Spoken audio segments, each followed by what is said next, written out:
ಉದಾಹರಣೆಗೆ ಎಣ್ಣೆ ಮಜ್ಜನ ಅಂತ ಬರುತ್ತೆ ಅಂತ ಇಟ್ಕೊಳ್ಳಿ ಮಾದಪ್ಪನ ಸನ್ನಿಧಿಯಲ್ಲಿ. ಎಣ್ಣೆ ಮಜ್ಜನ ಅಂದರೆ ಏನು, ಯಾರು ಮಾಡ್ತಾಯಿದ್ರು, ಇದು ಹೆಂಗೆ ಬಂತಿದ್ದು, ಇದು ಇತಿಹಾಸ ಏನಿದೆ, ಇತಿಹಾಸ ಪ್ರಕಾರ ಯಾರ್ಯಾರು ಮಾಡಬೇಕಾಗಿತ್ತು, ಇಲ್ಲಿ ಏನು ನಡೀತಾ ಇದೆ. ಅವತ್ತು ರಾಮಮೊಗ ಬರ್ತಾರೆ, ಅವರು ಶರಣರು ಆಯಿತಾ, ಮಾದಪ್ಪನ ಬದಲು ಅವ್ರು ಇದ್ದಾರೆ. ಹಾಗಾಗಿ ಅವ್ರ ದರ್ಶನ ಮಾಡೋದು ಕೂಡ ನಮಗೆ ಮಾದಪ್ಪನ ದರ್ಶನ ಮಾಡಿದಷ್ಟೇ ಪುಣ್ಯ ಬರುತ್ತೆ ಅನ್ನೋ ಏನೋ ಮನಸ್ಸಲ್ಲಿ ಒಂದು ಇರುತ್ತೆ ಅವರಲ್ಲಿ.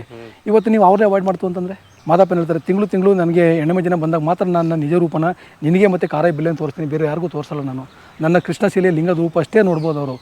ನಾನು ನನ್ನ ಈ ರೂಪನ ನಾನು ಸರಗೂರಪ್ಪ ಅಂದರೆ ಮುಗಪ್ಪನ ವಂಶಿಕರು ಮತ್ತು ಕಾರೈ ಬಿಲ್ಲನಿಗೆ ಅಷ್ಟೇ ಬಿಟ್ಟರೆ ಬೇರೆ ಯಾರಿಗೂ ತೋರಿಸಲ್ಲ. ಪೂಜೆ ಕೈಯಂಕಾರಗಳಿಗೆ ನಾವು ಯಾವುದೇ ಕಾರಣಕ್ಕೂ ಕೈಯಾಕಲ್ಲ ಅಂತ ಪ್ರಾಧಿಕಾರದವ್ರು ಹೇಳಿದ್ದಾರೆ. ಆದರೆ ಅದೇ ಮಾಡ್ತಾ ಇರೋದು ಈಗ ಅವರು. ಆಗ್ಬೇಕಾದ್ರೆ ಹೆಂಗೆ ನೇಮಿಸ್ತಾರೆ ಅವರು? ಮಾದಪ್ಪನಿಗೆ ಬೈಕಟ್ ಪೂಜೆ ಇರುವಾಗ ಮಂತ್ರ ಹೇಳೋದು ಅವಶ್ಯಕತೆ ಏನು ಬರುತ್ತೆ ಅಲ್ಲಿ? ಏನಿಲ್ಲ. ಮತ್ತು ಮಾದಪ್ಪ ಅವತ್ತು ಬಂದು ನಿಮಗೆ ಯಾವ ಯೂನಿವರ್ಸಿಟಿನಲ್ಲಿ ವೇದ ಕಲ್ತಿದ್ದೆ, ಆಗ್ಮ ಕಲ್ತಿದ್ಯಾ, PhD ಮಾಡಿದ್ಯಾ ಅಂತ ಬಂದು ನಮ್ಮ ನೇಮಕ ಮಾಡ್ಕೊಂಡಿದ್ದ. ಈಗಿದ್ದಾಗ ನೀವು ಕೂತ್ಕೊಂಡು ಆಗ್ಮ ತಗೊಂಡು ಅಲ್ಲಿ ಹೊರಗಡೆ ಕೂತ್ಕೊಂಡು ಮೈಕ್ ಹಾಕ ಹೇಳಿದ್ರೆ ಏನು ಅರ್ಥ ಇದೆ? ಪೂಜೆ ಮಾಡೋದು ಯಾವನೋ, ಪೂಜೆ ಯಾರು ಮಾಡ್ತಾರೆ ಅವರು ಮಂತ್ರ ಹೇಳಬೇಕು. ಮಂತ್ರ ಹೇಳ್ಬೇಕಾದ್ರೆ ಅವ್ರು ಬಾಯಿನೇ ಕಟ್ಟಾಕೊಂಡು ಮಾಡೋ ಮಂತ್ರ ಏನು ಹೇಳ್ತಾರೆ ಅವರು? ಅಂದರೆ ಮಾದಪ್ಪ ಸರಗೂರಪ್ಪ ನಾನು ನನ್ನನ್ನು ನೋಡಪ್ಪ, ನಾನೇ ಶರಣ ಅನ್ಕೊಂಡಿದ್ದೆ ಕಣಪ್ಪ, ನಾನಲ್ಲಕ್ಕಪ್ಪ ನಿಜವಾದ ಶರಣ, ನೀನು ಕಣಪ್ಪ ಶರಣ, ನಾನು ಮುಟ್ಟಿ ಪೂಜೆ ಮಾಡೋಂಥ ನೀನು ಕಪ್ಪ ನಿಜವಾದ ಶರಣ ಅಂತ ಮಾದಪ್ಪನ ಒಂದು ಕಡೆ ಉಲ್ಲೇಖ ಮಾಡಿದ್ದಾರೆ. ಎಣ್ಣೆ ಮಜ್ಜನ ದಿನ, ಅಮಾವಾಸ್ಯೆ ದಿನ ನಮ್ಮದು ಸೇವೆ ಇರುತ್ತೆ. ಹೆಚ್ಚು ಜನ ಭಕ್ತರು ಅವತ್ತು ಬರ್ತಾರೆ. ಇವರು ಬಂದು ಇಲ್ಲಿ ಎಸ್ಟಾಬ್ಲಿಷ್ ಆಗ್ಬಿಡ್ತು ಅಂದರೆ ನಮಗೆ ಸ್ವಲ್ಪ ಇಲ್ಲಿ ಫೈನಾನ್ಷಿಯಲ್ ಸ್ವಲ್ಪ ಡ್ಯಾಮೇಜ್ ಆಗ್ಬೋದು ಅನ್ನೋದು ಅವ್ರಿಗೆ ಆತಂಕ.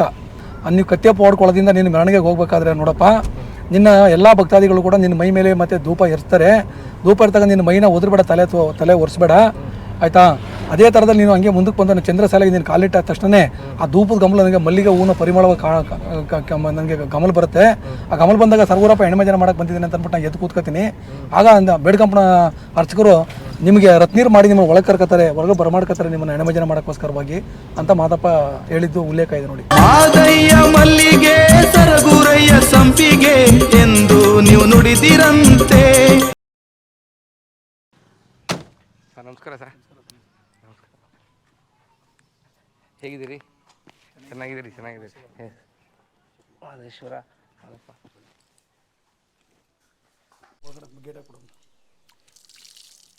ಪ್ರವಾಸ ಮಾಡ್ತಾ ಇದ್ವಿ. ಹಳ್ಳಿ ಮೇಲೆ ಕಲಾವಿದರನ್ನ ಹುಡುಕ್ತೀವಿ.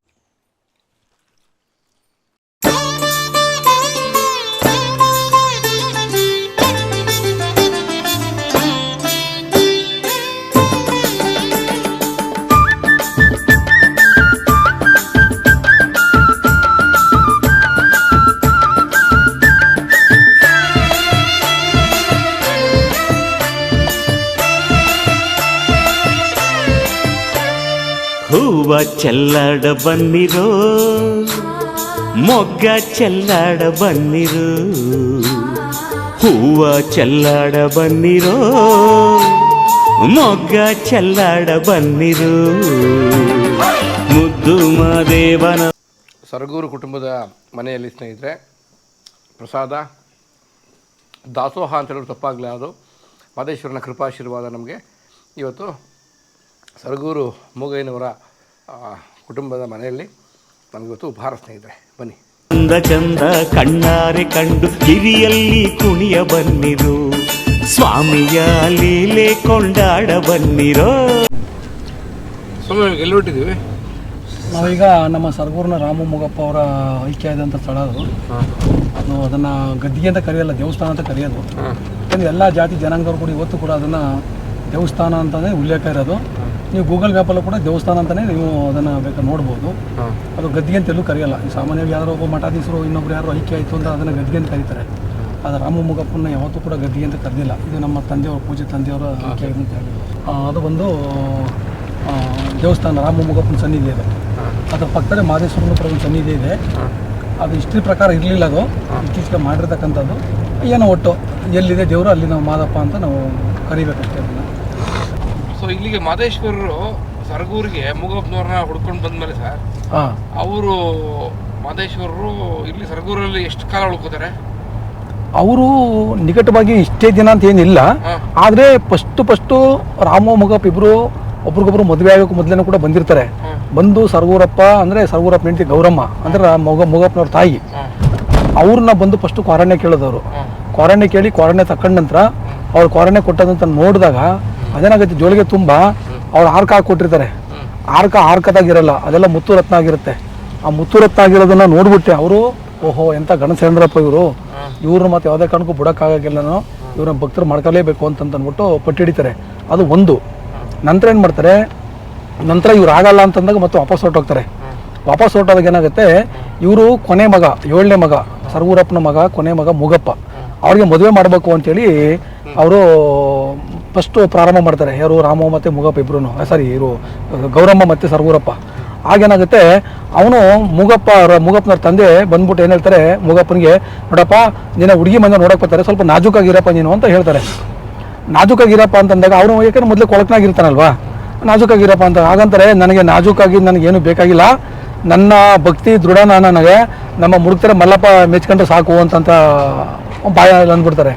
ಅಂದಾಗ ಏನಾಗುತ್ತೆ, ಆಗ ಮುಡುಕ್ತಾರೆ ಮಲ್ಲಪ್ಪ ಮನಸ್ಸಲ್ಲಿ ಸ್ಮರಣೆ ಮಾಡ್ಬಿಡ್ತಾನೆ, ಓಹೋ ನೋಡಪ್ಪ ನನ್ನ ಭಕ್ತ ನಾನು ಇವತ್ತು ಕೂಡ ನನ್ನ ಮರಿತಾ ಇಲ್ಲ, ನನ್ನ ಜ್ಞಾನದಲ್ಲಿ ಅವನೇ ಅಂತಂದಾಗ ಮಾದಪ್ಪನಿಗೆ ಥಟ್ ಅಂತ ಮಾದಪ್ಪ ಬಿಚ್ಚಿಬಿಡ್ತಾರೆ. ಓಹೋ ನೋಡು ಮುಗಪ್ಪ ಅವನ ಮುಡುಕ್ತಾರೆ ಮಲ್ಲಪ್ಪನ ಸ್ಮರಣೆ ಮಾಡ್ತಾವನೆ. ಆಮೇಲೆ ಏನು ಮಾಡ್ತಾರೆ, ಮತ್ತಿನ್ನೊಂದ್ಸರಿ ಅದೇ ಥರದಲ್ಲಿ ನಮ್ಮ ಇವರು ಯಾರು ಬೆಳಿಗ್ಗೆ ರಂಗಪ್ಪನ್ನು ಕೂಡ ಅದೇ ಥರ ಸ್ಮರಣೆ ಮಾಡ್ತಾರೆ. ನಾನು ನಿಜ ಭಕ್ತನ ಇವ್ರು ಒಪ್ಕೊಂಡ್ರೆ ಸಾಕು, ಯಾರು ನಮ್ಮ ಬೆಳಿಗ್ಗೆ ರಂಗಪ್ಪ ಒಪ್ಕೊಂಡ್ರೆ ಸಾಕು ನನಗೆ ಅಂತಂದಾಗ ಆಗಲೂ ಕೂಡ ಬೆಳಿಗ್ಗೆ ರಂಗಪ್ಪ ನೋಡ್ರಪ್ಪ ನನ್ನ ಭಕ್ತನ ಸ್ಮರಣೆ ಮಾಡ್ತಾನೆ ಅಂತಂತ ಅಂತಾರವರು.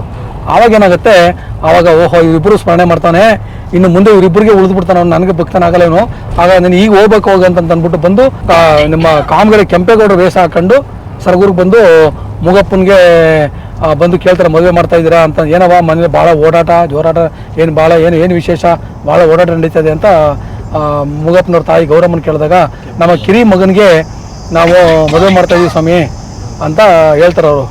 ಹೌದಾ, ಎಲ್ಲೂ ಹೆಣ್ಣು ಯಾವ ಊರ್ದು ಅಂತ ಹೇಳ್ತಾರೆ ಅವರು.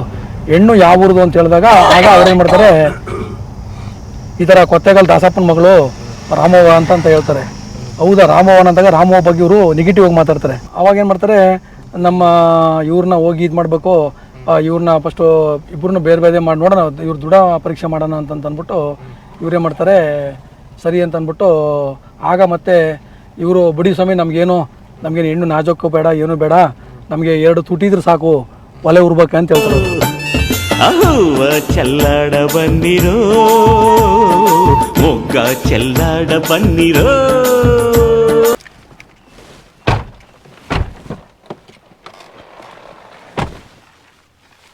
ಶ್ರೀ ರಾಮಾಂಬಿಕಾ ಮತ್ತು ಶಂಕರ ಪ್ರಿಯ ಸನ್ನಿಧಿ. ಹಾಂ ನೀವಾಗಲೇ ಹೇಳಿದ್ರಿ ಸರ್. ಹೌದೌದು, ಶ್ರೀ ಶಂಕರ ಪ್ರಿಯ ಅಂದರೆ ಶಂಕರನಿಗೆ ಪ್ರಿಯವಾದಂಥವನು ಅಂತ ಮೂಗಪ್ಪ ಸನ್ನಿಧಿ. ಇದು ಚಿನ್ನದಗೂಡು ಉಂಡಿ, ನಂದಗೂಡು ತಾಲೂಕಿನವರು ಸೇವಾರ್ದಾರರು ಮಾಡಿರೋದು. ಮೂಲದಲ್ಲಿ ಇದು ಐಕ್ಯ ಮಂಟಪ ಮತ್ತು ಮುಗಪ್ಪನವರ ಮನೆ. ಹೌದು, ಎಲ್ಲ ಐಕ್ಯ ಆಗಿರೋದು ಇದು ಜಾಗ. ಮನೆ ಅಲ್ಲಿದೆ ಜಾಗ, ಹೊಸದಾಗಿ ತೋರಿಸ್ತೀನಿ ನಿಮಗೆ. ಇದು ರಾಮಾಂಬಿಕಾ ದೇವಿ ರಾಮವ್ವ ಸನ್ನಿಧಿ. ಇದು ಗೋಪುರದ ಕಳಸ ಶಿಥಿಲವಾಗಿಬಿಟ್ಟಿದ್ದು, ಈಗ ಕಳೆದ ಡಿಸೆಂಬರಲ್ಲಿ ಮಾಡಿಸಿದ್ವು ನಾವು. ಇದನ್ನು ಚಿಕ್ಕಲಹಳ್ಳಿ ಒಬ್ಬರು ಭಕ್ತರು ಮಾಡಿಸ್ಕೊಟ್ರು ಗೋಪುರದ ಕಳಸ. ಅದು ವಿಮಾನ ಗೋಪುರದ ಕಳಸನ ಈಗ ಕಳೆದ ಡಿಸೆಂಬರಲ್ಲಿ ನಾವು ಇದು ಮಾಡಿದ್ದು, ಪ್ರತಿಷ್ಠಾಪನೆ ಮಾಡಿದ್ದು. ಅದು ನಿತ್ಯ ಪೂಜೆ ಬೆಳಗ್ಗೆ ನಡೀತದೆ. ಮತ್ತು ವಿಶೇಷವಾಗಿ ಅಮಾವಾಸ್ಯೆ ಮತ್ತು ಎಣ್ಣೆಮಜ್ಜನ ದಿನ ಇಲ್ಲೂ ಕೂಡ ಅಪಾರ ಸಂಖ್ಯೆ ಭಕ್ತರು ಬರ್ತಾರೆ ಸರ್. ಇಲ್ಲಿ ಅದೊಂದಿದೆ, ಅಲ್ಲಿದೆ ಮೂಲತ್ವ ಮಾದಪ್ಪನ ದೇವಸ್ಥಾನ, ಅಲ್ಲಿ ಒಳಗಡೆ ಇದೆ, ಕೆಳಗಡೆ ಇದೆ. ಆ್ಯಕ್ಚುಲಿ ರಾಮ ಮುಗಪ್ಪನಿಗೆ ಅವ್ರ ಆತ್ಮಲಿಂಗ ಕೊಟ್ಟಿದ್ದ ಜಾಗ ಅದು ಅಲ್ಲಿದೆ. ಅದು ನಿಮಗೆ ಅದು ಫೋಟೋ ಕೊಡ್ತೀನಿ ನಾನು ತಂಗಿದೆ. ಇದು ಬೃಂದಾವನ ಸಿದ್ದೇಶ್ವರ ಸ್ವಾಮಿ ಅಂತ ಅವ್ರ ಐಕ್ಯ ಇದ್ದಂಥ ಜಾಗ ಇದು. ನೀವು ಇದು ಬೃಂದಾವನ ಅಂತಂದರೆ ನೀವು ಇಲ್ಲಿ ಸಾಮಾನ್ಯವಾಗಿ ಇಲ್ಲಿ ನೋಡಿರ್ತೀರ ಮಂತ್ರಾಲಯದಲ್ಲಿ ಅದೇ ಥರದ ಒಂದು ಹೊರಗಡೆ ಅಪಿಯರೆನ್ಸ್ ಇರ್ತಕ್ಕಂಥದ್ದು. ಈಗ ನೋಡಿ ಬೃಂದಾವನ ಅಂತ ಕೇಳ್ತಿರಲ್ವಾ, ಇದು ನೀವು ರಾಘವೇಂದ್ರ ಸ್ವಾಮಿ ದೇವಸ್ಥಾನ ನೋಡಿದ್ದೀರಲ್ಲ ನೋಡಿ, ಅದೇ ಥರದಲ್ಲಿ ಇರ್ತಕ್ಕಂಥದ್ದು. ಇದು ಕೂಡ 16ನೇ ಶತಮಾನದ ಇದು ಬೃಂದಾವನ ಸಿದ್ದೇಶ್ವರ ಸ್ವಾಮಿ ಅಂತ ಅವ್ರ ಐಕ್ಯ ಆಗಿದ್ದ ಜಾಗ. ಅದು ಬಂದು ನಿಮ್ಮ ವಂಶಸ್ಥರು. ಹೌದು, ಇದೆಲ್ಲ ನಮ್ಮ ಜಾಗ ಮುಂಚೆಲ್ಲ ಬಿಟ್ಟು ಅದು ನೋಡಿ, ಅದು ದೊಡ್ಡದಾಸಪ್ಪನವ್ರ ಸನ್ನಿಧಿ. ಅದು ಅವರೇ ಹೈದರಾಲಿ ಖಾನ್ ಹತ್ರ ಹೋಗಿ ಪವಾಡಗಳು ಮಾಡಿದವರು. ಅವ್ರದ್ದು ಹೆಚ್ಚು ಇಲ್ಲಿ ಪ್ರಚಾರಕ್ಕೆ ಬರ್ತಾಯಿದೆ ಅಂತ ಅಂದ್ಬಿಟ್ಟು ಅಲ್ಲಿರೋ ಲಿಂಗನ ಕಿತ್ತು ಬಿಸಾಕಿದ್ರೆ ಅದು ಮಾರನೆಗಾರು ಉಳಿಲಿಲ್ಲ, ಅದು ಬೇರೆ ವಿಷಯ. ಈಗ ಮತ್ತೆ ಅದು ಹೊಸದಾಗಿ ಜೀರ್ಣೋದ್ಧಾರ ಮಾಡಬೇಕು ಅಂತೇಳಿ ನಾವು ಈಗ ರೆಡಿ ಮಾಡ್ತಾಯಿದ್ದೀವಿ. ಅದಕ್ಕೆ ಇದೆಲ್ಲ ಮದ್ದೆಲ್ಲ ಫುಲ್ ತುಂಬ ಎಲ್ಲ ಗಲೀಜಾಗಿತ್ತು, ಎಲ್ಲ ಫುಲ್ ಕ್ಲೀನ್ ಮಾಡಿಸ್ತಾ. ಈಗ ಹೋದ ಸರಿ ನಾವೆಲ್ಲ ಕಂಪ್ಲೀಟ್ ಇಲ್ಲಿ ಒಂದು ಇಡೀ ಒಂದು ದೊಡ್ಡ ಪರಂಪರೆಯನ್ನು, ಒಂದು ದೈವಿಕ ಪರಂಪರೆಯನ್ನು ನಾಶ ಮಾಡುವಂಥ ಪ್ರಯತ್ನ ನೋಡಿ ಸರ್ ಇದು. ಹೌದೌದು, ಅವರು ಅಲ್ಲಿ ಬೋರ್ಡ್ ಹಾಕಿದಾಗ ಅಂದರೆ ನೀವೇನೇ ಒಂದು ಈ ಥರದ್ದು ಆಗಬೇಕು ಅಂತೇಳಿ ನೀವು ಒಂದು ಅರಕೆ ಕಟ್ಕೊಂಡಾಗ ಅದು ಹೆಚ್ಚು ವಿಳಂಬ ಆಗದೆ ಅತಿ ಬೇಗನೆ ಫಲಿಸ್ತಾ ಇತ್ತಂತಲ್ಲಿ ಅಲ್ಲಿ. ಹಾಗಾಗಿ ಜನ ಹೆಚ್ಚು ಬರ್ತಾಯಿದ್ರು, ಯಾಕೆಂದ್ರೆ ಅವ್ರು ಪವಾಡ ಪುರುಷ ಅಂತ ಅವ್ರು ಪವಾಡಗಳನ್ನ ಎದುರುಗಡೆ ಮಾಡಿದವರು ಅವರು. ಹಾಗಾಗಿ ನಮಗೆ ಹೈದರಾಲಿ ಖಾನ್ ದೊಡ್ಡದಾಸಪ್ಪ ಅಂತ, ದೊಡ್ಡದಾಸಪ್ಪನವರು ರಾಮ ಮುಗಪ್ಪನವರ ಮೊದಲನೇ ಮಗ ಅವರು. ಮೊದಲನೇ ಮಗ ನೋಡಿ, ಅಂದರೆ ಮೊದಲನೇ ಜೀನ್ಸ್ ಅದು. ಆ ಶಕ್ತಿ ಇತ್ತು ನೋಡಿ ಅವ್ರ ಹತ್ರ. ಮರಗಳಿಂದ ಕ್ಲೀನ್ ಮಾಡಿಸಿಲ್ಲ, ಮರ ತೆಗೆದ್ಬೇಡ ತೋಪಾಗಿರ್ಲಿ ಬಿಡ. ಯಾಕಂದ್ರೆ ಇಲ್ಲಿ ನಿಮ್ಮದು ಯುಗಾದಿ ಅಮಾವಾಸ್ಯೆ ಹಿಂದಿನ ದಿನ ಒಂದು ಇಲ್ಲಿ ಇಲ್ಲಿಂದ ಕಪ್ಪಡಿಯಿಂದ ಪರಿಚಯ ಬರುತ್ತೆ ಇಲ್ಲಿ ಬಿಜಿಪುರಕ್ಕೆ ಇದು ಮಂಡ್ಯ ಸ್ವಾಮಿ ಮತ್ತೆ ಇದು ಸಿದ್ದಪ್ಪಜ್ಜಿ ಗದ್ದಿಗೆ ಬರ್ತಾರಲ್ಲ, ಅಲ್ಲಿ ಸುಮಾರು ಇಲ್ಲಾಂದ್ರೆ 1 ಲಕ್ಷಾಂತರ ಜನ ಬರ್ತಾರೆ. ಅವರೆಲ್ಲ ಈ ಕ್ಯಾಂಪಲ್ಲೇ ಇಲ್ಲೇ ಬಂದು ಉಳ್ಕೊಳ್ಳೋದು. ಅವತ್ತು ವಾಸ್ತವ ಹೂಡೋದಿಲ್ಲಿ ವಾಸ್ತವ ಹೂಡಿ ಇಲ್ಲಿ ಪರ ಮಾಡ್ತಾರೆ ಇಲ್ಲಿ. ಹಾಗಾಗಿ ಏನು ಮಾಡ್ತಾರೆ, ಆ ಮರ ಗಿರ ತರಿಸೋದು ಬೇಡ ಅಂದ್ಬಿಟ್ಟು ನೆರಳಾಗ್ಲಿ ಅಂತ ಅಂದ್ಬಿಟ್ಟು ಜನಗಳಿಗೆ ವಿಶೇಷವಾಗಿ ಇಲ್ಲೆಲ್ಲ ಫುಲ್ ಸುಮಾರು 1 ಲಕ್ಷ ಜನ ಬರ್ತಾರೆ. ವಂಶಿಕರದ ಜಾಗನೇ ಇದು. ಹೌದು, ಈ ಕಡೆದೆಲ್ಲ ಫುಲ್ ವಂಶಿಕರದು ಮುಗಪ್ಪಂದು. ಅದು ಮಾತ್ರ ಬೇರೆ ಜಾಗ, ಬೇರೆಯವ್ರದ್ದು ಪ್ರಾಪರ್ಟಿ ಇದು. ಈ ಕಾಲುವೆ ಏನಿದು? ಈ ಕಾಲುವೆ ಇದು ರಾಮಸ್ವಾಮಿ ಕಾಲುವೆ ಇದು. ಅಂದ್ರೆ ಮಹದೇಶ್ವರ ಮಹಾಕಾವ್ಯದಲ್ಲಿ ಬರ್ತಕ್ಕಂಥ ಪುಣ್ಯಕ್ಷೇತ್ರಗಳಲ್ಲಿ ಇದು ಕೂಡ ಒಂದು. ಇದು ಪ್ರಾಮುಖ್ಯವಾಗಿದ್ದ ಕ್ಷೇತ್ರ ಇದೆ. ಎಲ್ಲಕ್ಕಿಂತ ಪ್ರಮುಖವಾದ ಯಾಕೆ ನೋಡಿ, ಮಾದಪ್ಪನ ಈಗ ನೀವು ಸುಮಾರು ಕಡೆ ವಿಸಿಟ್ ಕೊಟ್ಟಿರ್ಬೋದು. ಅದು ಈ ಥರ ದೇವಸ್ಥಾನಗಳನ್ನ ನೀವು ಎಲ್ಲೂ ಸಾಮಾನ್ಯ ಕಂಡಿರಲ್ಲ. ಮಾದಪ್ಪ ಈಗ ನೋಡಿ ಏನು ವಿಶೇಷ ಮೂಗಪ್ಪನ ಸನ್ನಿಧಿ ವಿಶೇಷ ಅಂದರೆ ನಾನು ಹೇಳಿಲ್ಲ ನೀವು ಮೊದಲೇ ಏನಂತ ನೋಡಿ, ನಾನು ಭೂಲೋಕದಿಂದ ಕಣ್ಮರೆ ಆದ ನಂತರ ನನ್ನ ಎಲ್ಲ ಉಸ್ತುವಾರಿನೂ ಕೂಡ ನೀವೇ ನೋಡ್ಕೋಬೇಕು ಅಂತ ಹೇಳ್ಬಿಟ್ಟು ಹೋಗಿರ್ತಕ್ಕಂಥದ್ದು. ಅಂದರೆ ಅಷ್ಟು ಸತ್ಯವಂತರು ಅಂತ. ಹೌದು, ಯಾಕೆಂದರೆ ಅವ್ರಲ್ಲಿ ಇಷ್ಟಲಿಂಗ ಅಂದರೆ ಏನು ಅಂತಂದ್ರೆ ಇಷ್ಟಲಿಂಗ ಕಟ್ಟೋರಲ್ಲ ಅವರು ಹುಟ್ಟುಲಿಂಗ ಅಂತ ಹೇಳಿದೆ ನೋಡಿ ನಿಮಗೆ. ಎದೊಳಗಡೆ ಪಂಚಕಳಸ ಇತ್ತು ಮೂಗಪ್ಪನ ಹತ್ರ ಅಂತ. ಅದು ಶಿವನ ಅನುಗ್ರಹದಿಂದ ಬಂದಿರತಕ್ಕಂಥದ್ದು. ಅದು ಆ ಪಂಚಕಳಸ ನೋಡಿನೇ ಅವರು ಇಲ್ಲಿ ಪತ್ತೆ ಮಾಡಿ ಗುರುತಿಡಿದ್ದು, ಇವನು ನನಗೋಸ್ಕರವಾಗಿ ಕೈಲಾಸದಿಂದ ಬಂದಿರತಕ್ಕಂಥ ಮನುಷ್ಯ ಅಂತ. ಹೌದು, ಕೈಲಾಸದಿಂದ ಇಲ್ಲಿ ಭೂಲೋಕಕ್ಕೆ ಬಂದಿರತಕ್ಕಂಥ ಮನುಷ್ಯ ಅಂತ. ಈಗ ರಾಮವ್ವ ಮೂಗಪ್ಪ ಇವರು ಮಾದಪ್ಪನವರು ಉತ್ತರಾಜಮ್ಮನ ಒಂದು ಇದರಲ್ಲಿ ಯಾವ ಥರ ಹುಡ್ತಾರೆ, ಅದೇ ಥರದಲ್ಲಿ ಇವರು ಗೌರಮ್ಮ ಮತ್ತು ಸರ್ವೂರಪ್ಪನ ದಂಪತಿಗಳ ಹೊಟ್ಟೆಯಲ್ಲಿ ಹುಟ್ಟಂಥ ಮಗ 7ನೇವನು ಹೊಟ್ಟೆಯಲ್ಲಿ ಎದೆಯಲ್ಲಿ ಪಂಚಕಳಸ ಬಂದಿರತಕ್ಕಂಥದ್ದು. ಇವನು ನನಗೋಸ್ಕರವಾಗಿ ಕೈಲಾಸದಿಂದ ಬಂದಿರತಕ್ಕಂಥ ಭಕ್ತ ಇವನು ಅಂಥೇಳಿ, ನಂತರ ನಾನು ಕಣ್ಮರೆ ಆದ ನಂತರ ನನ್ನ ಎಲ್ಲ ಭಕ್ತ ಸಂಕುಲನ್ನು ಕೂಡ ನೀನು ಕಾಪಾಡೋಂಥ ಜವಾಬ್ದಾರಿ ನಿನ್ನ ಮೇಲೆ ಇರಲಿ ಅಂತ ಹೇಳಿ ವಹಿಸ್ಬಿಟ್ಟು ಹೋಗಿದ್ದು. ಅದನ್ನೇ ನಿಮಗೆ ನಮ್ಮ ಬೆಟ್ಟದಿಂದ ಬಿಡುಗಡೆ ಆಗಿರ್ತಕ್ಕಂಥ ಬುಕ್ಕಲ್ಲಿ ಹೇಳಿದೆ. ಏನಂತ ನೋಡಿ, ತಿಂಗಳು ಸೇವೆಗೆ ನಾನು ಹೆಣ್ಮಜನ ಸೇವೆ ಬರೋಂಥ ರಾಮ ಮೂಗಪ್ಪ ನಿಮ್ಮ ಕಷ್ಟ ಸುಖದಲ್ಲಿ ನೋಡ್ಕೊತಾರೆ ಅಂತ ಹೇಳ್ಬಿಟ್ಟು ಬೇಡ್ಕಂಪಂಡ್ರಿಗೂ ಅಂದರೆ ಬೇಡ್ರ ಕಣ್ಣಯ್ಯ ಕಾರಾಯಿ ಬಿಲ್ಲನಿಗೆ ಮಾದಪ್ಪ ಅವ್ರನ್ನ ವಾಗ್ದಾನ ಕೊಡ್ತಾರೆ. ನಿಮಗೆ ತೋರಿಸಿದಾಗ ಶಾಸನದಲ್ಲಿ ಮತ್ತೆ ಅದು ನಾವು ಸೃಷ್ಟಿ ಮಾಡೋಕ್ಕಾಗುತ್ತಾ? ಆಗಲ್ಲ. ಮತ್ತೆ ಈಗ ಬೆಟ್ಟದವ್ರು ನಮ್ಗೆ ಅಷ್ಟೊಂದು ಆಂಟಿ ಆಗಿರುವಾಗ ಅವ್ರು ನಮ್ಮ ಪರವಾಗಿ ಅಲ್ಲಿ ದಾಖಲೆಗಳನ್ನ ಇಟ್ಕೊಳ್ಳೋಕ್ಕಾಗುತ್ತಾ? ಮತ್ತೆ ಬಹುಶಃ ಇದೇ ಉದ್ದೇಶಕ್ಕೆ ಅವರು ಬಹುಕಾಲದಿಂದ ಅದನ್ನ ಮರುಮುದ್ರಣ ಮಾಡಸೇ ಇಲ್ಲ. ಅಂದ್ರೆ ಇದು ಈಗ ನಿಮ್ಗೆ ರಿಯಾಲಿಟಿ ಏನು ಅಂತ ಗೊತ್ತಾಯ್ತು ನಿಮಗೆ. ಇದೊಂದು ಪೂರ್ವ ಯೋಜಿತ ಸಂಚು ಸತ್ಯವಾಗು. ಆದರೆ ಒಂದು ತಿಳ್ಕೊಬೇಕು ಅವರು, ಈಗ ಇದನ್ನ ತೊಂದರೆ ಕೊಡ್ತು ಅಂತಂದ್ರೆ ನಮ್ಮ ಮಾದಪ್ಪನಿಗೆ ತೊಂದರೆ ಕೊಟ್ಟಂಗೆ ಅಂತ ತಿಳ್ಕೊಬೇಕು ಅವರು. ಯಾರು ತಿಳ್ಕೊತಾ ಇಲ್ಲ ಅದನ್ನ.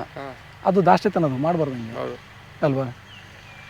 ಮತ್ತೆ ಹಾಗಿದ್ರೆ ಸರ್ ಇದು ತುಂಬಾ ದೊಡ್ಡವರೆಲ್ಲ ಸೇರ್ಕೊಂಡು ಮಾಡ್ತಿರೋ ಸಂಚಿರ್ಬೇಕು ಸರ್ ಇದು. ಖಂಡಿತವಾಗಿ ಅಲ್ವಾ? ಅದನ್ನ ಈಗ ನಿಮ್ಗೆ ಇಷ್ಟು ನೋಡಿದ ತಕ್ಷಣ ಇಷ್ಟೊಂದು ವಿಚಾರ ಗೊತ್ತಾಯ್ತು ಅಂತಂದ್ರೆ ಇನ್ನೂ ಆಳ ಕೇಳಿದಾಗ ನಿಮ್ಗೆ ಏನು ಅಂತ ಗೊತ್ತಾಗೇ ಆಗುತ್ತೆ. ಯಾಕೆಂದ್ರೆ ಇಷ್ಟು ಒಂದು 50 ವರ್ಷ 100 ವರ್ಷ ಮುಂದಾಲೋಚನೆ ಇಟ್ಕೊಂಡು ಒಂದು ಸಂಚು ರೂಪಿಸೋದಿದೆಯಲ್ಲ, ಅದು ಸಾಮಾನ್ಯರಿಗೆ. ಅವರು ದೇವಸ್ಥಾನ ಯಾವಾಗ ಹ್ಯಾಂಡ್ ಓವರ್ ಮಾಡ್ಕೊಂತ ಬಂದ್ರು ಅವಾಗ್ಲೇನೆ ಅದನ್ನ ಅವರು ವ್ಯವಸ್ಥಿತವಾಗಿ ಇವ್ರನ್ನ ದೂರ ಮಾಡಬೇಕು ಅಂತೇಳಿ ಮೊದಲೇ ಅವರು ಪ್ರೀ ಪ್ಲಾನ್ ಮಾಡ್ಕೊಂಡಿದ್ರು ಅದನ್ನ.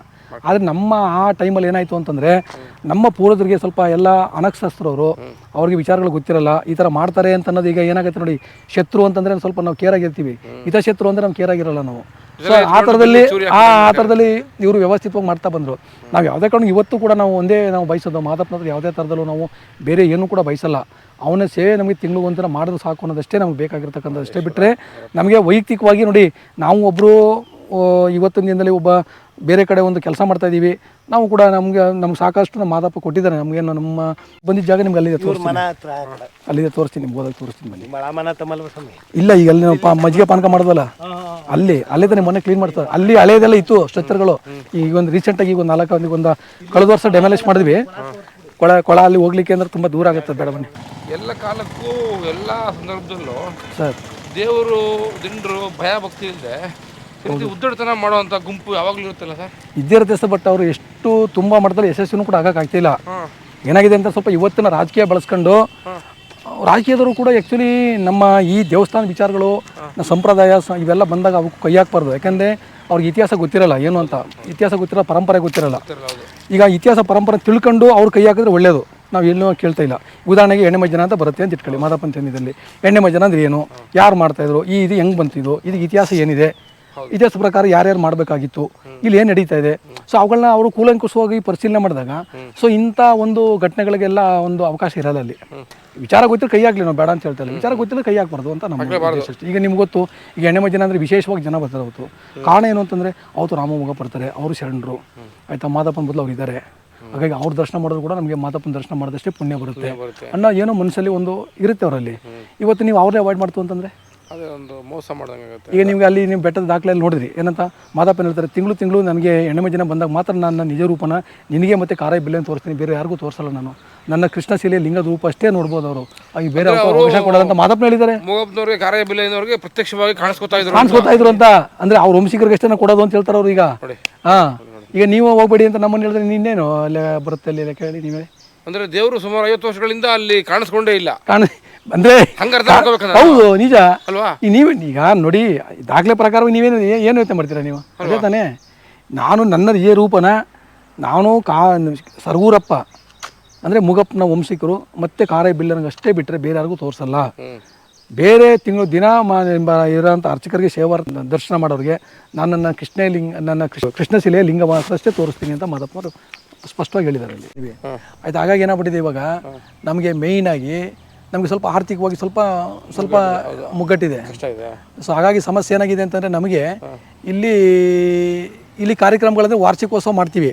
ವಾರ್ಷಿಕೋತ್ಸವ ಮಾಡಿದಾಗ ಸಹಜವಾಗಿ ಇಲ್ಲಿ ಒಂದು 2,000 ಜನಕ್ಕೆ ಅನ್ನದಾಸೋಹ ಮಾಡೋದು, ಮತ್ತು ಅದಾದ ನಂತರ ಮತ್ತೆ ನಾವು ಇದು ಏನು ಹೇಳಿ ಇದಿದೆಯಲ್ಲ ಏನು ಆರ್ಕೆಸ್ಟ್ರಾ, ಇವೆಲ್ಲ ನಾವು ಕಾರ್ಯಕ್ರಮಗಳೆಲ್ಲ ಮಾಡಿದ್ದು ಕಳೆದ ಸಾರಿ ಮಾಡಿದ್ವಿ. ಈ ಸರಿ 2ನೇ ಸರಿ ಮೊದಲನೇ ವಾರ್ಷಿಕೋತ್ಸವ ಮಾಡಬೇಕು ಅಂತೇಳಿ ಮಾಡಿದ್ದೀವಿ. ಇದು ಸನ್ನಿಧಿ ಅಂದರೆ ಅವ್ರ ಐಕ್ಯವಾಗಿರೋ ಸ್ಥಳ ಇದು ಸರ್. ಅವರ ಹುಟ್ಟು ಸ್ಥಳ ಅದು ಹುಟ್ಟು ಸ್ಥಳ ಬಂದು ಸರಗೂರಪ್ಪನವರು, ಮೂಗಪ್ಪನವ್ರು ಬಂದು ಸರಗೂರು, ರಾಮವತಾಯಿ ಬಂದು ಕೊತ್ತೆಗಾಲ ಅಂದರೆ ಕೊಳ್ಳೇಗಾಲ ತಾವು ಇಲ್ಲ ಟಿ ನರಸೀಪುರ ತಾಲೂಕು. ಈಗ ಮುಖ್ಯವಾಗಿ ಸರಗೂರು ವಂಶಸ್ಥರಿಗೆ ಅಂದರೆ ತಮಗೆ ಏನಾಗಬೇಕು ಸರ್ಕಾರದಿಂದಾಗಲಿ ಅಥವಾ ವ್ಯವಸ್ಥೆಯಿಂದಾಗಲಿ? ಸ್ವಾಮಿ, ಸರ್ಕಾರದಿಂದ ವೈಯಕ್ತಿಕವಾಗಿ ನಾವು ಏನು ನಿರೀಕ್ಷೆ ಮಾಡ್ತಿಲ್ಲ. ಅನಾದಿ ಕಾಲದಿಂದ ಮಾದಪ್ಪನವ್ರು ಏನು ಇಷ್ಟಪಟ್ಟಿದ್ರು ಸರಗೂರಪ್ಪನಿಂದ ಎಣ್ಣೆ ಮಜ್ಜನ ಮಾಡಿಸ್ಕೋಬೇಕು ನಾನು ಅಂತ ಒಕ್ಕಲನ್ನ ಪಡೆದಿದ್ರು. ಅವರು ಅಷ್ಟು ಸುಲಭವಾಗಿ ಇವರು ಬಗ್ಲಿಲ್ಲ. ನಿಮಗೆ ತೋರಿಸ್ತೆ, ಹೆಚ್ಚು ಕಡಿಮೆ ಇಲ್ಲ 2 ತಿಂಗಳನ್ಗಟ್ಲೆ ಇವ್ರಿಗೆ ಕಷ್ಟ ಕೊಟ್ಟು ಇವ್ರನ್ನ ಒಕ್ಕಲು ಪಡೆದ್ರು. ಅದನ್ನು ಯಾರು ನಮ್ಮ ಮಲ್ಲಿಕಾರ್ಜುನ ಸ್ವಾಮಿ ಮತ್ತು ಮುಡ್ಕೋತ್ರೆ ಮಲ್ಲಿಕಾರ್ಜುನ ಸ್ವಾಮಿ ಮತ್ತು ಬೆಳಗಿರಂಗಪ್ಪ ಇವರಿಬ್ಬರನ್ನು ಕೂಡ ಅವ್ರು ಹೋಗಿ ಕಾಡಿ ಬೇಡಿ ಅವ್ರಿಗೆ ನೀವು ಒಕ್ಕಲಾಗೋದನ್ನು ಕೂಡ ತಪ್ಪಿಸಿ ಅಂದರೆ ಅವ್ರಿಗೂ ಸಪ್ರೇಟಾಗಿ ನೀವು ಮಾಡ್ಕಪ್ಪ, ನನಗೂ ಸ್ವಲ್ಪ ಕಳಿಸ್ಕೊಡಪ್ಪ ಅಂತೇಳಿ ಒಕ್ಕಲು ಪಡ್ಕೊಂಡ್ರು. ಸೊ ಅಂಥ ಒಕ್ಕಲು ಪಡ್ಕೊಂಡವ್ರನ್ನ ಇವತ್ತು ದೂರ ಇಡಬೇಡಿ ದಯಮಾಡಿ. ಮಾದಪ್ಪನ ಇಚ್ಛೆಗೆ ವಿರುದ್ಧವಾಗಿ ನೀವು ಅಲ್ಲಿ ಪೂಜಾ ಕಾರ್ಯಕ್ರಮ ನೆರವೇರಿಸಬೇಡಿ, ಅದು ಒಳ್ಳೆಯದಲ್ಲ ಅಂತ ಅನ್ನೋದು ನಮ್ಮ ಅಭಿಪ್ರಾಯ. ಒಂದು 2ನೇದಾಗಿ ತಾವು ಇವತ್ತು ಎಣ್ಣೆ ಮಜ್ಜನ ಮಾಡೋ ದಿನ ಅಲ್ಲಿ ತಳಿಗೆ ಮನೆಯಿಂದ ಎಣ್ಣೆ ಮಜ್ಜನಕ್ಕೆ ಅವರು ನೈವೇದ್ಯ ತಗೊಂಬರ್ತಾರೆ. ನೈವೇದ್ಯ ತಗೊಂಬರಕ್ಕೆ ಒಂದು ಜಾಗಟೆ ಪಡ್ಕೊಂಬರ್ತಾರೆ. ತಾವು ಗೊತ್ತಿರೋದು ದೇವಸ್ಥಾನ ಹಿಂಬ ತಳಿಗೆ ಮನೆ, ಅಲ್ಲಿಂದ ಒಂದು ಜಾಗಟೆ ಪಡ್ಕೊಂಬರ್ತಾರೆ. ಜಾಗಟೆಗೂ ಬೇಡ್ಕೊಂಬಂಗೆ ಏನು ಸಂಬಂಧ ಆಯಿತಾ? ಜಾಗಟೆ ಮತ್ತು ಬೋನಾಸಿನ ಒಂದಿನ ತಗೊಂಡೋಗಪ್ಪ ಅಂತೇಳಿ ಬೆಳಗ್ಗೆ ರಂಗಪ್ಪ ಮೂಗಪ್ಪನಿಗೆ ಹೇಳ್ಕೊಡ್ತಾರೆ. ಅದು ಜಾಗಟೆ ಬಂದು ನಮಗೆ ಸಂಬಂಧಪಟ್ಟಿದ್ದು, ಇವ್ರಿಗೆ ಸಂಬಂಧಪಟ್ಟಿದ್ದಲ್ಲ ಅದು. ಯಾಕೆಂದರೆ ಮೂಲತವಾಗಿ ನಾವು ವೈಷ್ಣವ ಸಂಪ್ರದಾಯ, ವೈಷ್ಣವರು ನಾವು. ಜೊತೆಗೆ ಮತ್ತು ನಾವು ಬೆಳಗ್ಗೆ ರಂಗಪ್ಪನ ಒಕ್ಕಲು ಅವತ್ತೊಂದು ದಿನ ಬೋನಾಸಿನಲ್ಲಿ ಅವ್ನಿಗೆ ನೈವೇದ್ಯ ಇಟ್ಕೊಂಡು ಜಗಟೆ ಪಡ್ಕೊಂಡು ಹೋಗ್ಬೇಕು ಅವತ್ತು ನಾವು. ಅದೇ ಇವತ್ತು ಅಲ್ಲಿ ಇರ್ತಕ್ಕಂಥದ್ದು, ಅದು ಅವ್ರದ್ದಲ್ಲ. ಅದು ಅವ್ರಿಗೆ ಜಾಗಟೆ ಹೆಂಗೆ ಬರುತ್ತೆ? ಕಂಸಾಳೆ ಮಾದಪ್ಪ ಸಾಮಾಜಿಕ ಅನುಭವದಲ್ಲಿ ಸರ್, ಈಗ ಬೇಡಗಂಪಣ್ಣರು ಕೂಡ ಇತ್ತೀಚೆಗೆ ಸ್ವಲ್ಪ ಈ ವಿದ್ಯೆ ಕಡೆಗೆ ಅಥವಾ ಸಾಮಾಜಿಕ ಒಂದು ಅಭಿವೃದ್ಧಿ ಕಡೆಗೆ ವಾಲ್ತಿರುವಂಥ ಜನ. ಹೌದು, ಅವ್ರಿಗೆ 50 ವರ್ಷಕ್ಕೆ ಹಿಂದೆನೇ ಇಷ್ಟೊಂದೆಲ್ಲ ಅವ್ರಿಗೆ ಅನುಭವ ಅಥವಾ ಇಷ್ಟೊಂದೆಲ್ಲ ಬುದ್ಧಿಶಕ್ತಿ ಇತ್ತು ಅಂದರೆ ನಾನು ನಂಬಲಿಕ್ಕಿಲ್ಲ. ಇಲ್ಲ, ಅದಕ್ಕೆ ಬೇರೆ ಕಾರಣ ಇದೆ. ಅದೇ ನನ್ನ ಪ್ರಶ್ನೆ. ಅದೇ ಬೇರೆ ಕಾರಣ ಇದೆ. ಅವರು ಯಾರು ಅಂತಂತ ಅದನ್ನ ನಮ್ಮ ಬಾಯಿನಲ್ಲಿ ಹೇಳಿ ನಮ್ಮ ಬಾಯಿನ ನಾವು ಹೋಲ್ಸ್ ಮಾಡ್ಕೊಳಕ್ಕೆ ನಾನು ಇಷ್ಟಪಡಲ್ಲ. ಯಾರೋ ನಾನು ಕೂಡ ಅದು ಪ್ರಯತ್ನ ಮಾಡಲ್ಲ. ಯಾರೋ ಬೇಡಗಂಪಣ್ಣರು ಹಾಗೂ ಸರಗೂರು ಪರಂಪರೆಗಳ 2 ಜನಗಳ ಮಧ್ಯೆ ಬಿರುಕು ತಂದಿಟ್ಟು ತಮ್ಮ ಬೆಳೆಯನ್ನು ಬೇಯಿಸ್ಕೋಬೇಕು. ಅವರು ಬೇಡಗಂಪಣ್ಣವರು ಭಾಳ ಮೂಲತವಾಗಿ ಯೋಚನೆ ಮಾಡಬೇಕಾಗಿದೆ ಏನು ಅಂತಂತಂದರೆ, ಇವತ್ತು ನಮ್ಮ ಇತಿಹಾಸ ಓದಂಗೆ ಮುಂದೊಂದು ದಿನ ಅವರು ಇತಿಹಾಸನ ಕೂಡ ಅಳಿಸೋಂಥ ಪ್ರಯತ್ನಗಳು ನಡೀತಾ ಇದ್ದಾವೆ ಇಲ್ಲಿ. ಇನ್ನೂ ಗೊತ್ತಿಲ್ಲ ಅವ್ರಿಗೆ. ಯಾಕೆ ಅಂತಂದರೆ ಒಂದು ಹೇಳ್ತೀನಿ ನೋಡಿ, ಮಾದಪ್ಪನ ಸನ್ನಿಧಾನದಲ್ಲಿ ಅಲ್ಲಿ ಆಗ್ಮಿಕರನ್ನ ನೇಮಕ ಮಾಡೋಂಥ ಪರಿಪಾಠ ಯಾವತ್ತೂ ಕೂಡ ಇರಲಿಲ್ಲ. ಪ್ರಾಧಿಕಾರ ಬಂದ ಮೇಲೆ ಅದನ್ನು ಮಾಡಿದ್ದಾರೆ. ಈಗ ಪ್ರಾಧಿಕಾರ ಬಂದ ಮೇಲೆ ಅವ್ರಿಗೆ ಅಲ್ಲಿ ಪ್ರಾಧಿಕಾರದಲ್ಲಿ ಒಂದು ಕಾಯಂ ಸದಸ್ಯ ಸ್ಥಾನ ನಿಮಗೆ ಪ್ರಾಧಿಕಾರದ ಆ್ಯಕ್ಟಲ್ಲಿ ಎಲ್ಲೂ ನೋಡೋಕ್ಕೆ ಸಿಗಲ್ಲ. ನಿಮಗೆ ಪ್ರಾಧಿಕಾರದ ಆ್ಯಕ್ಟಲ್ಲಿ ಇಲ್ಲ, ಬಟ್ ಕೊಟ್ಟಿದ್ದಾರೆ ಅವ್ರಿಗೆ ಅಷ್ಟೇ. ಸುಮ್ಮನೆ ಕೊಡ್ತಿದ್ದಾರೆ ಸುಮ್ಮನೆ ಇದಾಗಿ, ಬಟ್ ಎಲ್ಲೂ ಕೂಡ ಕೊಡಬೇಕು ಅಂತಿಲ್ಲ. ಆದರೆ ಮೂಲತವಾಗಿ ಮಾದಪ್ಪ ಇತ್ತಮಿಂದ ಪೂಜೆ ಮಾಡ್ಕೊಂಡು ಬಂದಿರತಕ್ಕಂಥ ಅವರು ಅದಿದೆ. ಪೂಜೆ ಕೈಯಂಕಾರಗಳಿಗೆ ನಾವು ಯಾವುದೇ ಕಾರಣಕ್ಕೂ ಕೈಯಾಕಲ್ಲ ಅಂತ ಪ್ರಾಧಿಕಾರದವರು ಹೇಳಿದ್ದಾರೆ. ಆದರೆ ಅದೇ ಮಾಡ್ತಾ ಇರೋದು. ಈಗ ಅವರು ಆಗ್ಮಿಕರ ಹೆಂಗೆ ನೇಮಿಸ್ತಾರೆ ಅವರು? ಮಾದಪ್ಪನಿಗೆ ಬಾಯ್ಕಟ್ ಪೂಜೆ ಇರುವಾಗ ಮಂತ್ರ ಹೇಳೋದ ಅವಶ್ಯಕತೆ ಏನು ಬರುತ್ತೆ ಅಲ್ಲಿ? ಏನಿಲ್ಲ. ಮತ್ತೆ ಮಾದಪ್ಪ ಅವತ್ತು ಬಂದು ನಿಮಗೆ ಯಾವ ಯೂನಿವರ್ಸಿಟಿನಲ್ಲಿ ವೇದ ಕಲ್ತಿದ್ಯಾ, ಆಗಮ ಕಲ್ತಿದ್ಯಾ, PhD ಮಾಡಿದ್ಯಾ ಅಂತ ಬಂದು ನಮ್ಮ ನೇಮಕ ಮಾಡ್ಕೊಂಡಿದ್ದ? ಇಲ್ಲ. ನಮ್ಮ ಬಹಿರಂಗ ಸುದ್ದಿ ನೋಡಲಿಲ್ಲ, ಅಂತರಂಗ ಸುದ್ದಿ ನೋಡ್ಕೊಂಡು ಕರ್ಕೊಂಡಿದ್ದವನು. ನಿಜ. ಮತ್ತೆ ಈಗಿದ್ದಾಗ ನೀವು ಕೂತ್ಕೊಂಡು ಆಗಮ ತಗೊಂಡು ಅಲ್ಲಿ ಹೊರಗಡೆ ಕೂತ್ಕೊಂಡು ಮೈಕ್ ಹಾಕ ಹೇಳಿದ್ರೆ ಏನು ಅರ್ಥ ಇದೆ? ಪೂಜೆ ಮಾಡೋಣ ಯಾವನೋ, ಪೂಜೆ ಯಾರು ಮಾಡ್ತಾರೆ ಅವರು ಮಂತ್ರ ಹೇಳ್ಬೇಕು.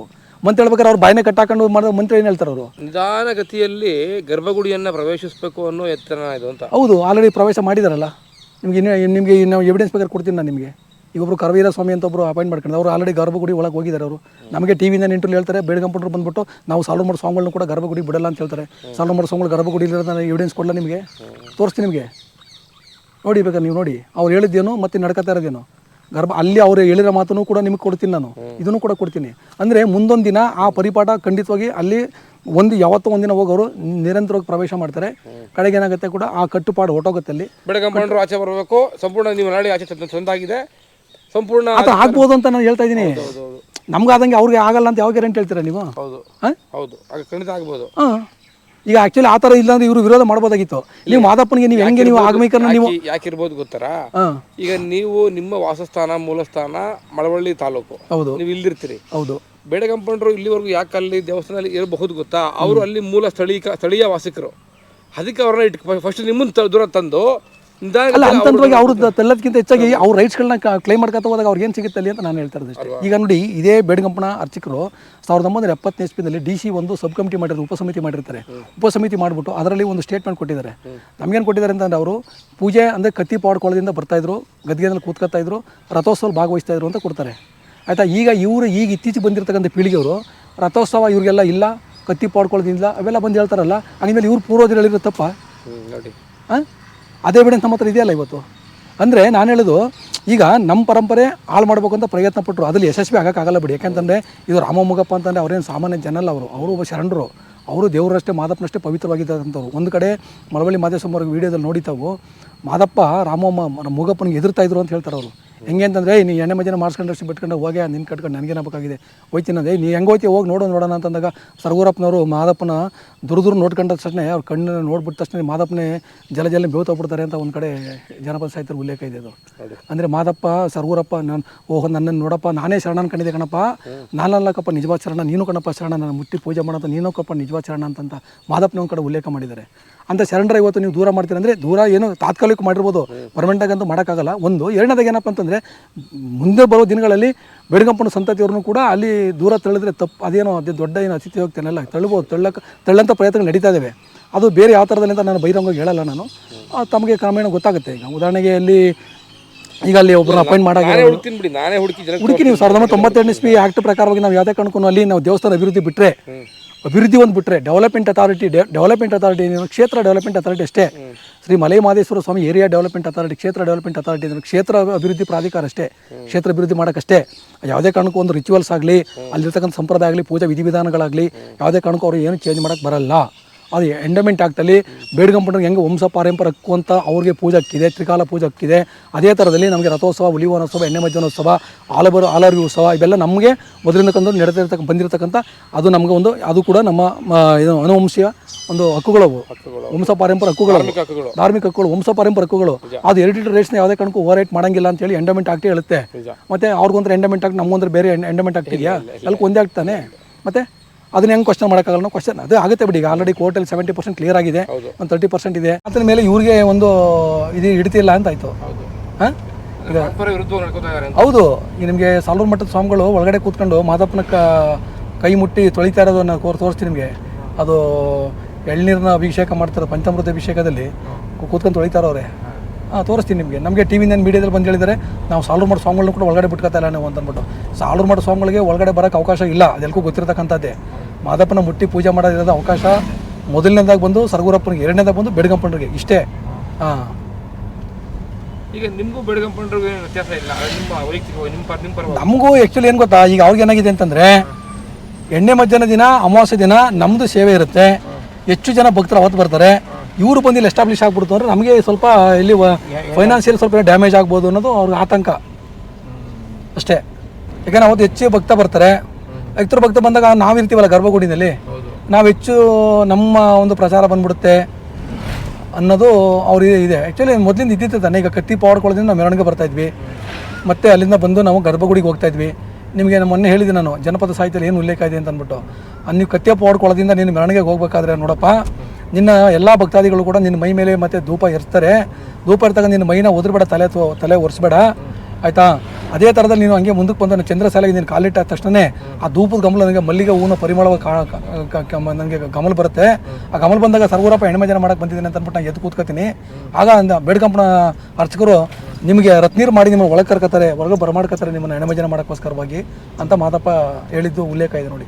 ನೋಡಿ ಸರ್, ಇದು ಕ್ಲೀನ್ ಮಾಡಿಸ್ತಾರದು. ಈಗ ಮೊನ್ನೆ ಎಲ್ಲ ಒಡಸಾಕ್ಬಿಟ್ಟು ಇದೆಲ್ಲ ನೀವು ನೋಡಿ, ಇಲ್ಲಿ ಬಂದಿದ್ದು ಮಾದಪ್ಪ ಅವರು. ಇಲ್ಲಿ ನಮ್ಮ ರಾಮಮೂಗಪ್ಪನ ಜಾಗ ಮನೆ ಇದ್ದಿದ್ದು ಇಲ್ಲೇ. ಇಲ್ಲಿ ನಾವು ಬನ್ನಿ ಅಪ್ಪಾಜಿ ಲೆವೆಲ್ ಮಾಡ್ಸೋಣ, ಬನ್ನಿ ಬರ್ತೀವಿ ಬಡಿ ಮೊದಲು. ಇದೇ ಸರ್, ಇದೇ ಜಾಗ ಇದ್ದಿದ್ದು. ಇಲ್ಲೆಲ್ಲ ಸ್ವಲ್ಪ ಶಿಥಿಲವಾಗಿತ್ತು, ಇದನ್ನು ಡೆಮಾಲಿಷ್ ಮಾಡಿಸಿದ್ದೀವಿ. ಡೆಮಾಲಿಷ್ ಮಾಡಿಸ್ಬಿಟ್ಟು ಇಲ್ಲಿ ಹೊಸದಾಗಿ ರಾಮಮೂಗಪ್ಪ ಸನ್ನಿಧಿ ಮಾಡಿಬಿಟ್ಟು ಇಲ್ಲಿ ಒಂದು ಮೊದಲು ರಾಮಮೂಗಪ್ಪ ಯಾವ ಥರ ಒಂದು ದಾಸೋಹ ಮಾಡ್ತಿರೋ ಅದೇ ಥರದಲ್ಲಿ ನಾವು ಕೂಡ ಮಾಡಬೇಕು ಅಂತಂದ್ಬಿಟ್ಟು ನಮ್ಮ ಉದ್ದೇಶ. ಹಾಗಾಗಿ ನಾವು ಇದನ್ನು ಹೊಸದಾಗಿ ಇಷ್ಟು ಜಾಗ ಸ್ವಚ್ಛ ಮಾಡಿದ್ದೀವಿ. ಅವ್ರದ್ದು ಆವಾಗ 16 ಕಂಬದ ತೊಟ್ಟಿ ಮನೆ ಅಂತದ್ದು ಇಲ್ಲಿದ್ದಿದ್ದು ತೊಟ್ಟಿ ಮನೆ ಇತ್ತು. ತೊಟ್ಟಿ ಮನೆನ ಅವರು ಮಾದಪ್ಪ ಯಾವ ಥರ ಇದು ಮಾಡ್ತಾರೆ ಅಂತಂದರೆ ವಜ್ರದ ಇದು ಬೆಳ್ಳಿ ಬಾಕ್ಲು, ಚಿನ್ನದ ಕಂಬ, ವಜ್ರ ತೊಲೆ ಅಂತ ಹೇಳ್ತಾರೆ. ಇದು ರಾಮಮೂಗಪ್ಪ ಅವರು ವಾಸ ಮಾಡ್ತಿದ್ದಂಥ ಮನೆ ಸ್ಥಳ ಇದು ಸರ್. ಇಲ್ಲೇ ಸರ್ ಮೊದಲು ರಾಮಮೂಗಪ್ಪ ಮತ್ತು ಸರ್ಗೂರಪ್ಪ ಇದ್ದ ಜಾಗ ಇದು. ಸರ್ಗೂರಪ್ಪ ಇದ್ದರಿಂದ ಈ ಊರಿಗೆ ಸರ್ಗೂರು ಅಂತ ಹೆಸರು ಬಂದಿರೋದು. ಮತ್ತು ಎರಡನೇದಾಗಿ ಏನಪ್ಪ ಅಂದರೆ ರಾಮಮೂಗಪ್ಪ ವಾಸ ಮಾಡಿದ್ದು, ಮತ್ತು ಜೊತೆಗೆ ಮಾದಪ್ಪನವ್ರು ಇಲ್ಲೇ ಬಂದು ಅವ್ರನ್ನ ಒಕ್ಕಲಾಗಿ ಪಡೆದಿದ್ದು. ಇಲ್ಲೇ ಬಂದು ಮಾದಪ್ಪ ಈ ಮನೇಲೆ ವಾಸ್ತವ ಹೂಡಿದ್ದು. ಅವ್ರ ಮನೆಯಲ್ಲಿ ಬೆಳಿ ಪಲ್ಯಾಗಿ ವಾಸ್ತವ್ಯ ಮಾಡ್ತಾರೆ ಇವರು. ವಾಸ್ತವ್ಯ ಮಾಡಿಬಿಟ್ಟು ಸರ್ಗೂರು ರಾಮಮೂಗಪ್ಪನವ್ರ ಅಣ್ಣ ತಮ್ಮದಿರು ಏನಿರ್ತಾರೆ ನೋಡಿ, ಅವರಷ್ಟು ಕುಟುಂಬಗಳನ್ನ ಹೊಡೆದ್ಬಿಟ್ಟು ರಾಮಮೂಗಪ್ಪ ಇಲ್ಲೇ ಇತ್ತು, ಒಟ್ಟು ಕುಟುಂಬ ಇಲ್ಲೇ ಇತ್ತು, ಅವಿಭಕ್ತ ಕುಟುಂಬ ಅವ್ರದ್ದು. ಆ ಕುಟುಂಬನ ಮಾದಪ್ಪನವರು ರಾಮಮೂಗ ಬೇರೆ ಬೇಕಲ್ಲ ಅಂತ ಅಂದ್ಬಿಟ್ಟು ಅವ್ರಿಬ್ಬರು ಸಪ್ರೇಟ್ ಬೇರೆ ಮಾಡ್ತಾರೆ. ಅಂದರೆ ಅಣ್ಣ ತಮ್ಮದ್ರ ಒಳಗಡೆ ಜಗಳ ತಂದು ಬಿಡ್ತಾರೆ. ನಿಮ್ಗೆ ಹೇಳಿದ್ನಲ್ಲ ಮೊನ್ನೆ, ಸಾಂಬಾರಲ್ಲೆಲ್ಲ ಉಪ್ಪಾಗಿ ಇದೆಲ್ಲ ಮಾಡಿ ಕಲ್ಲಾಗಿ ಗಂಡಂಗೊಂತ್ರ ಹೆಂಡಿ ಕೊಡ್ತಾರೆ ಮಾಡ್ತಾಳೆ ಅಂತ ಅಂದ್ಬಿಟ್ಟು ಅವ್ರ ಮನೇಲಿ ಇಬ್ಬರು ಭಿನ್ನಾಭಿಪ್ರಾಯ ತಂದುಬಿಟ್ಟು ಸಪ್ರೇಟ್ ಮಾಡಿಬಿಟ್ಟು ಇವ್ರನ್ನ ಒಕ್ಕಲಾಗಿ ಪಡಿಬೇಕು ಅಂತೇಳಿ ಅವ್ರಿಬ್ರಿಗೂ ಕಷ್ಟ ಕೊಡೋಕೆ ಪ್ರಾರಂಭ ಮಾಡ್ತಾರೆ. ಅಲ್ಲಿ ತನಕ ಇಲ್ಲಿ ಮಾದಪ್ಪನವ್ರು ಇಲ್ಲಿಗೆ ಬಂದು ವಾಸ ಹೂಡಿದ್ದು. ಈಗ ಇಲ್ಲಿ ಒಂದು ಮೂಗಪ್ಪನವರ ದೇವಸ್ಥಾನ ಬರುತ್ತೆ. ಇಲ್ಲಿ ಮೂಗಪ್ಪ ರಾಮವ್ವ ಮತ್ತು ಮಾದಪ್ಪ ಅಂದರೆ ಮಾದಪ್ಪನ ಲಿಂಗ ಇದು ಪ್ರತಿಷ್ಠಾಪನೆ ಮಾಡಿಬಿಟ್ಟು ಇಲ್ಲಿ ಒಂದು ರುದ್ರಾಕ್ಷಿ ಮಂಟಪ ಮಾಡಿ, ಜೊತೆಗೆ ಪ್ರತಿ ತಿಂಗಳು ಅಮಾವಾಸ್ಯೆ ದಿನ ಅಲ್ಲಿ ಹೆಣ್ಮಜನ ಮಾಡಿದ್ರೆ ನಾವು ಅಮಾವಾಸ್ಯೆ ಹಿಂದಿನ ದಿನ ಅಮಾವಾಸ್ಯೆ ಇಲ್ಲಿ ನಾವು ಸುತ್ತ ಅದು ರುದ್ರಾಕ್ಷಿ ಮಂಟಪದಲ್ಲಿ ರಾಮಮೂಗಪ್ಪನವರ ಉತ್ಸವ ಮೂರ್ತಿ ಮತ್ತು ಮಾದಪ್ಪ ಹುಲಿವಾನ್ ಮೇಲೆ ಇರ್ತಕ್ಕಂಥ ಉತ್ಸವ ಮೂರ್ತಿನ ಇಲ್ಲಿ ಮೆರವಣಿಗೆ ಮಾಡಬೇಕು ಅಂತೇಳಿ ನಮ್ಮೊಂದು ಸಂಕಲ್ಪ ಇದೆ ಸರ್. ಮ್ಯೂಸಿಯಂ ಮಾಡಬೇಕು ಅಂತೇಳಿ ವಾಲ್ ರೈಟಿಂಗ್ ಮಾಡಬೇಕು ಅಂತ. ಅಂದರೆ ಮಾದಪ್ಪನವ್ರು ಬಂದಿದ್ದು, ಮಾದಪ್ಪನವ್ರು ಏನೇನೋ ಇಲ್ಲಿ ಅವ್ರಿಗೆ ಕಷ್ಟ ಕೊಟ್ಟಿದ್ರು, ಯಾವ ಥರ ಒಕ್ಕಲು ಪಡೆಯೋಕ್ಕೆ ಏನೇ ಶ್ರಮ ಮಾಡಿದ್ರು. ಜೊತೆಗೆ ಮಾದಪ್ಪನವ್ರ ಮಗನಾದಂಥ ಸರ್ ನಮ್ಮ ರಾಮಮೂಗಪ್ಪನ ಮಗನಾದಂಥ ದೊಡ್ಡದಾಸಪ್ಪನವರು ಹೈದರಾಲಿ ಖಾನ್ ಇದ್ದಾಗ ಯಾವ ಥರ ಒಂದು ಇದು ಮಾಡಿದ್ರು, ಏನೋ ಪವಾಡಗಳನ್ನ ಮಾಡಿದರು. ಸೊ ಅವೆಲ್ಲ ವಾಲ್ ರೈಟಿಂಗ್ ಮಾಡಿಸ್ಬೇಕು ಅಂತೇಳಿ ನಮ್ಮ ಒಂದು ಈ ಸ್ಥಳ ಮನೆ ಇದೆ ಸ್ಥಳ ಇದು.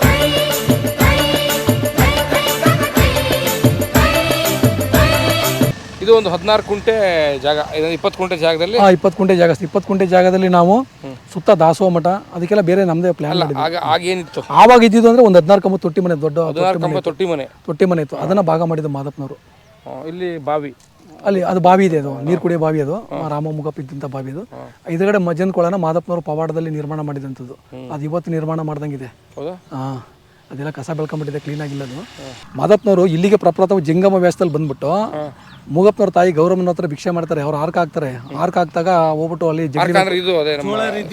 ಮಿಲೆಟ್ ಸಿರಿಧಾನಿ, ಎಸ್ ಅದು ಅದನ್ನು ತಗೊಂಡೋಗ್ಬಿಟ್ಟು ಅಲ್ಲಿ ಹೊರಗಡೆ ಕೂತ್ಕೊಂಡು ಜಗಲಿ ಮೇಲೆ ನೋಡಿದಾಗ ಏನಾಗುತ್ತೆ, ಎಲ್ಲ ಮುತ್ತುರತ್ನಾಗಿರುತ್ತೆ.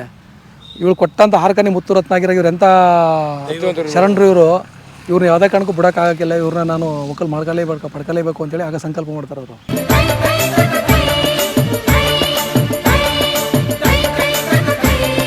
ನೋಡಿದ್ರಿ ನೀವು, ಇದೆಲ್ಲ ಹೊಸದಾಗಿ ನೆನ್ನೆ ಮೊನ್ನೆ ಕಟ್ಟಿರೋದು. ಅದು ನಿಮಗೆ ಯೂಟ್ಯೂಬಲ್ಲಿ ಹೇಳಿದ್ದು, ಯೂಟ್ಯೂಬಲ್ಲಿ ಅಂದರೆ ನಾವು ಈಗ ಹೋರಾಟ ಮಾಡ್ತಾ ಇದ್ದೀವಿ, ರಾಮಮೂಗಪ್ಪ ಇದ್ರು ಅಂದ್ಬಿಟ್ಟು ಅಲ್ಲಿ ವಿಗ್ರಹ ತಗೊಂಡು ಪ್ರತಿಷ್ಠಾಪನೆ ಮಾಡಿದೀವ. ಮತ್ತೆ ಎಷ್ಟೊಂದು ಜನ ಇದರ ರಾಮಮೂಗಪ್ಪನ ಬಗ್ಗೆ ಇತಿಹಾಸ ಬಗ್ಗೆ ಥೀಸಿಸ್ ಸಬ್ಮಿಟ್ ಮಾಡಿ PhD ಮಾಡಿದ್ದಾರೆ. ಎಷ್ಟು ಜನಕ್ಕೆ ಅನ್ನ ಕೊಟ್ಟಿದ್ದಾರೆ ರಾಮಮೂಗಪ್ಪ. ಒಬ್ಬ ಇತಿಹಾಸ ಹೇಳೋರು ಎಷ್ಟೋ ಜನ, ಸುಮಾರು ಒಂದು ಇಲ್ಲ ಕನಿಷ್ಠ ಪಕ್ಷ ಅಂದರೂ ನಿಮಗೆ ಹಂಪಿ ಯೂನಿವರ್ಸಿಟಿ, ಮೈಸೂರು ಯೂನಿವರ್ಸಿಟಿನಲ್ಲಿ ಕನಿಷ್ಠ ಪಕ್ಷ ಒಂದು 20-25 ಥೀಸಿಸ್ ಸಿಗುತ್ತೆ ರಾಮಮೂಗಪ್ಪನ ಮೇಲೆ ರಿಸರ್ಚ್ ಮಾಡಿರ್ತಕ್ಕಂಥವು. ಅದೇ ಸರ್, ಈಗ ಮೊನ್ನೆ ಒಬ್ಬರು ಶ್ರೀನಿವಾಸ್ ನಾಯ್ಕ ಅಂತ ಅಂದ್ಬಿಟ್ಟು ಅವರು ಇಲ್ಲಿ ಯಳಂದೂರವರು ಅಂಬಳೆ ಬರುತ್ತೆ ಅಲ್ಲಿ, ಅವ್ರು ಹೇಳಿದ್ದಾರೆ ನಮ್ಮ ಸ್ಟೂಡೆಂಟ್ಸೇ ಒಂದು 4-5 ಜನ ಅಲ್ಲಿ ಥೀಸಿಸ್ ಪೇಪರಲ್ಲಿ ತೆಗೆದು ಮಾಡೋಕ್ಕೆ ಕೇಳಿದ್ದೀನಿ, ಬನ್ನಿ ಹೋದಾಗ ನಿಮಗೆ ಬುಕ್ಸೇ ಕೊಡ್ತೀನಿ ಅಂತಂದ್ಬಿಟ್ಟು.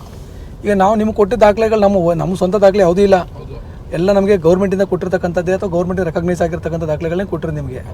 ನಾವು ಯಾವುದೂ ಕೂಡ ಸೃಷ್ಟಿ ಮಾಡತಕ್ಕಂಥವು ಇಲ್ಲವೇ ಇಲ್ಲ. ಈಗ ಅಲ್ಲಿ ಬೆಟ್ಟದಲ್ಲಿ ಯಾವುದೋ ಟೈಮಲ್ಲಿ ಯಾರೋ ಒಬ್ಬ ಆಫೀಸರ್ ಬಿಡುಗಡೆ ಮಾಡಿದ್ದಾರೆ ಅಂದರೆ ಅವರೇ ನಮ್ಮ ಜಾತಿನ, ನಮ್ಮ ಜನನ ಅಥವಾ ನಮ್ಮ ಸ್ವಂತ ಜನನವರು ಇಲ್ವಲ್ಲ. ಇತಿಹಾಸನವ್ರು ಎತ್ತಿಡಿದ್ರೆ ಅಷ್ಟೇ, ಅಂದರೆ ಅಷ್ಟೊಂದು ಪ್ರಾಮಾಣಿಕವಾದಂಥ ಆಫೀಸರ್ಗಳಿದ್ರು ಅಂತ ಅನ್ಕೋಬೇಕಷ್ಟೇ ನಾವು. ಬರೆದವ್ರೆ ಅಲ್ವಾ.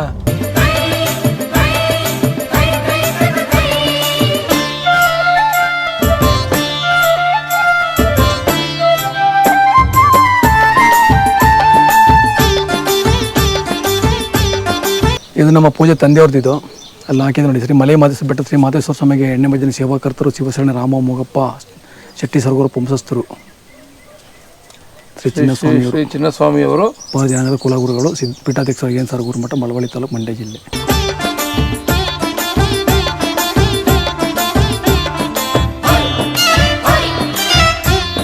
ಅರವತ್ತೆಂಟನೇ ಇಸ್ವಿನಲ್ಲಿ ಇವರು 24 ವರ್ಷ ವಯಸ್ಸಾಗಿದ್ದಾಗ ಅಲ್ಲಿಗೆ ಎಂಟ್ರಿ ಆದರು.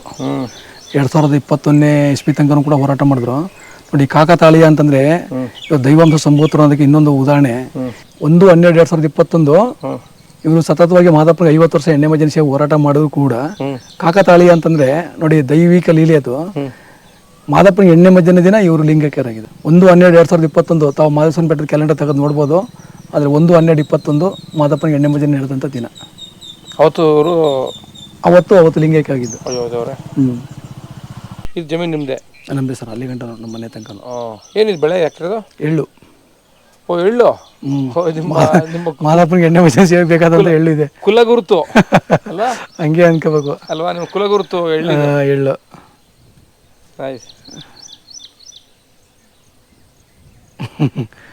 ಮಾದಪ್ಪನಿಗೆ ಎಣ್ಣೆ ಮಜ್ಜನೆ ಬೇಕಾದಂಥ ಪದಾರ್ಥ ಇದು.